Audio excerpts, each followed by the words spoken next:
Assalamualaikum warahmatullahi wabarakatuh.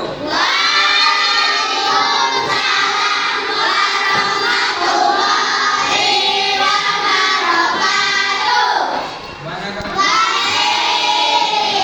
Oke, siapa ketua kelasnya? Silakan memimpin doa.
Kita akan belajar terkait tentang menemukan informasi. Apakah kalian pernah membaca dongeng? Semangat ya, kita breaking. 1, 2, 3. Tepuk semangat.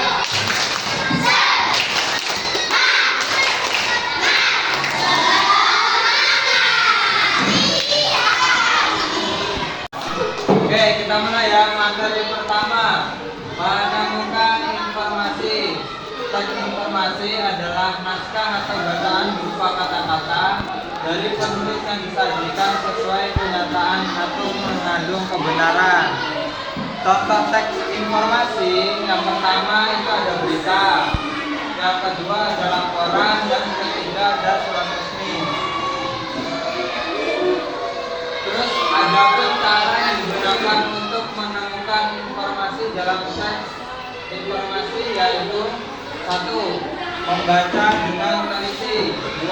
Meningkatkan konsentrasi, yang ketiga memperhatikan kata kunci yang dicetak tebal ataupun miring. Terus ada kalimat tanya. Kalimat tanya biasanya digunakan untuk menanyakan sesuatu terkait dengan informasi yang ingin diperoleh. Kata tanya dalam kalimat tanya biasanya diakhiri oleh tanda seperti ini ya. Dan biasanya di awal kalimat itu menggunakan kata apa, siapa, di mana, kapan, mengapa, berapa, dan bagaimana. Oke, di sini kakak akan jelaskan untuk penggunaan kata apa itu menanyakan sesuatu benda, contohnya apa yang kamu bawa. Terus kemudian siapa, biasanya digunakan untuk menanyakan orang, siapa teman baikmu, itu contohnya. Yang ketiga, di mana. Di mana itu biasanya untuk menanyakan tempat, di mana rumah Ida. Terus kapan. Kapan biasanya untuk menanyakan waktu, kapan ayah pulang. Terus kemudian yang kelima ada berapa, biasanya sering digunakan untuk menanyakan jumlah. Contohnya berapa uang sakumu. Kemudian mengapa. Mengapa ini biasanya untuk menanyakan alasan, mengapa kamu minum. Terus yang ketujuh, bagaimana, untuk menanyakan cara, bagaimana cara membuat tempe. Oke, menyimak merupakan suatu kegiatan mendengarkan, mencerna dan memahami informasi atau pesan yang diterima dengan dengan penuh pemahaman untuk menangkap pesan yang disampaikan oleh orang lain. Tujuan dari menyimak, yang pertama menyimak untuk belajar. Terus kemudian yang kedua menyimak untuk menikmati keindahan audio. Yang ketiga menyimak untuk mengevaluasi atau menilai. Yang keempat menyimak untuk mendapatkan solusi permasalahan. Selanjutnya yaitu menulis surat pribadi. Menulis surat pribadi adalah menulis surat yang isinya menyangkut kepentingan pribadi dalam konteks non formal. Biasanya surat pribadi ditulis seseorang untuk dikirimkan kepada orang lain yang ia kenal secara personal. Terus seiring perkembangan iptek atau ilmu pengetahuan teknologi, surat pribadi yang semula berbentuk tertulis di kertas kini mulai bergeser menjadi surat elektronik yang dikirim secara digital melalui media sosial ataupun email. Terus struktur surat pribadi. Pertama ada pembukaan, yang kedua isi, ketiga penutup. Contohnya, halo nenek, nenek itu termasuk dalam pembukaan. Kemudian, terima kasih atas bibit stroberinya, sampai saat sore hidangan ini menjadi serba merah. Itu adalah termasuk isi dari struktur surat pribadi. Dan penutupnya di sini salam sayang. Siva ini adalah nama pengirimnya. Oke. Itulah penjelasan dari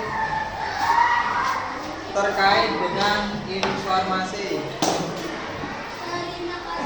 Oke, kakak akan membagikan LKPD, yaitu lembar kerja peserta didik. Untuk adik-adik, kakak buat menjadi 3 kelompok ya. Kelompok 1, kelompok 2, kelompok 3. Nanti untuk pengerjaannya silakan dikerjakan secara bersama-sama. Nanti satu baris itu kelompok. Ya.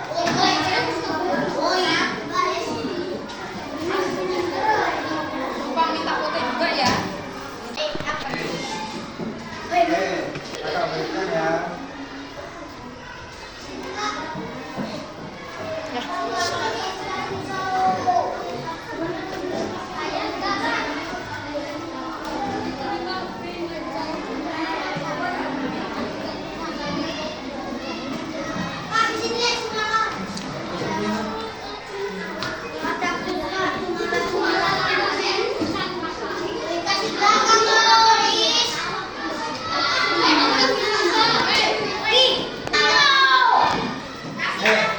Sekarang kumpul, nah kerja kelompok ini. Kumpul. Kumpul di mana itu loh?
Pelajaran dari kakak terkait dengan menemukan informasi dalam pembelajaran bahasa Indonesia.